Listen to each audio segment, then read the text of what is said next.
morning children. Today we are going to discuss about a new topic, diversity in living organism, part 1. And diversity means different varieties of plants, animals distributed on the earth's surface. We call them it as diversity. And classification. We come across different varieties of animals and plants around us. They are all grouped. Grouping of these animals we call it as classification. Grouping of organism we call it as classification. Classification is a systematic way of studying organism. See, all the animals should be classified to study them. The systematic way of studying organism we call it as classification, and it's a separate branch of biology dealing with the classification. We call it as taxonomy. Why need of classification? Why we need to study classification? Classification help us for better understanding of the organisms. When you classify them into various groups based on their similarities and dissimilarities, we can understand them better. And when you classify them, we can focus on the group of the organism. Focus will be there, attention will be there, and we can better understand about that particular organism, their food habits, their mode of living, their reproduction mode. Everything can be focused if you classify the living organism. And identification will become very easy when you classify the organisms, and naming also will be very easy when you classify the animals. Otherwise, without classification, we cannot identify to which group, which kingdom this animal belongs, what are its characteristic features, what are its similarities. All such things is difficulty when you don't classify them. So, and naming also will be very easy. Suppose if any scientist discovered any new organism, new plant, naming will be very easy based on this classification. Classification and evolution. Evolution means a gradual change in an organism is called evolution.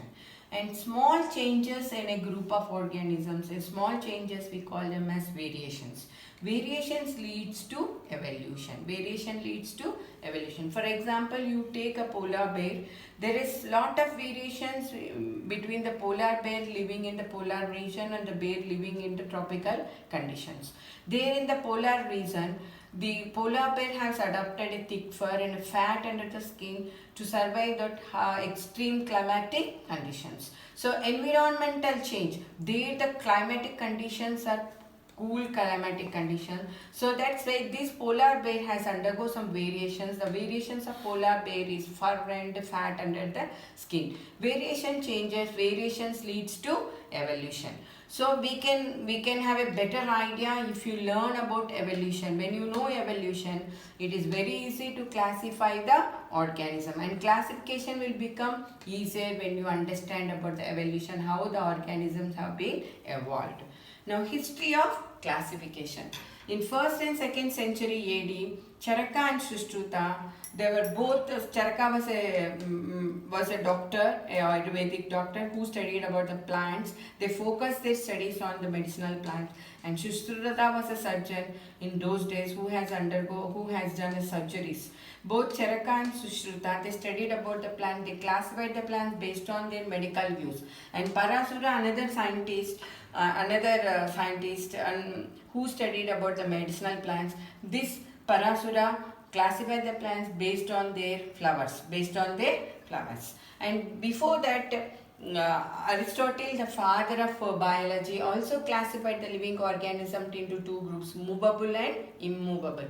Plants cannot move, so he classified all the plants as immovable organisms, animals as movable organisms. After that, until 16th century, there were no perfect classification. In 1758, Carl Linnaeus classified the living organisms into two major groups. He called them all the plants as Plantae and all the animals as Animalia. Two kingdoms. He has two major kingdoms. All the plants he grouped them in Plantae, and all animals he grouped them in Animalia. These were the two systems of he divided the organisms into two kingdoms. And not only that, Carl Linnaeus named every organism with two names: generic name, specific name.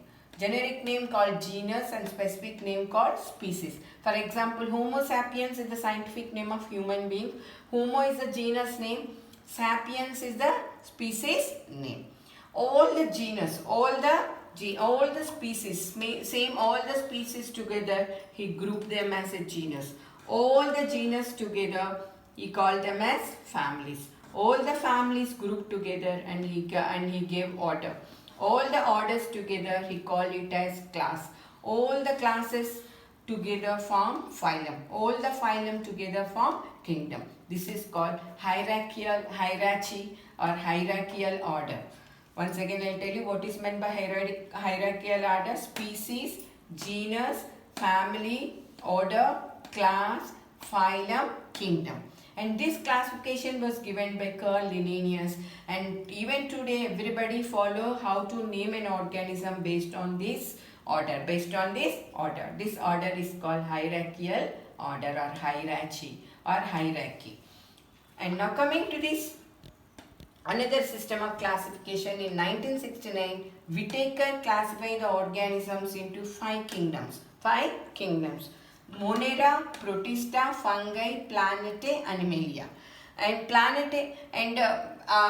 Carl Linnaeus only classified the living organisms into Animalia and Plantae, but Whittaker has taken another step to classify the living organisms based on their presence and absence of nucleus, based on the number of the cells, mode of nutrition, like that. First he classified as Protista.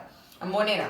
Monera means all the prokaryotes, means which do not have definite membrane bound nucleus, we call them as prokaryotes. And all the animals which belong to kingdom Monera are prokaryotes. Example for Monera are bacteria, and these Monera are single celled organism. They are made up of single cell without any definite membrane bound nucleus as well as organelles. All these organisms which do not have definite nucleus are categorized into kingdom Monera.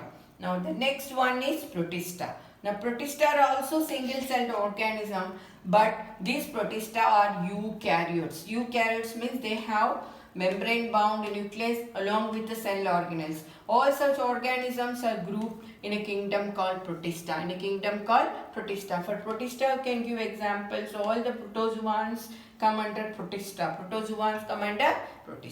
The third category, third kingdom is fungi. Fungi are also eukaryotes, and majority of fungi are multicellular organism. Here, these fungi, in previous classification, they thought fungi as a plants because fungi are immovable. But when this Whittaker studied much about the fungi, and he found that this fungi will grow on dead and decomposing matter, and fungi cannot synthesize its own food material, and fungi obtain the food material by decomposing the organic matter, and that mode of nutrition is called as saprophytic nutrition. So all the saprophytes come under fungi, even though they are eukaryotes and multicellular organisms. Eukaryotes means having definite membrane bound nucleus.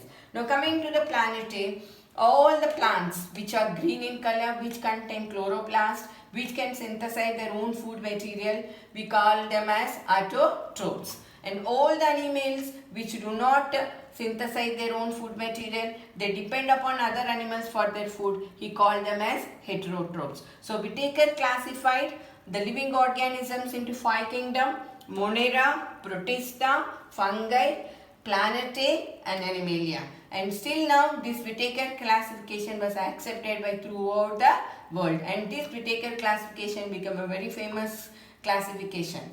Okay children, thank you for today's class, and we'll join you in the next session.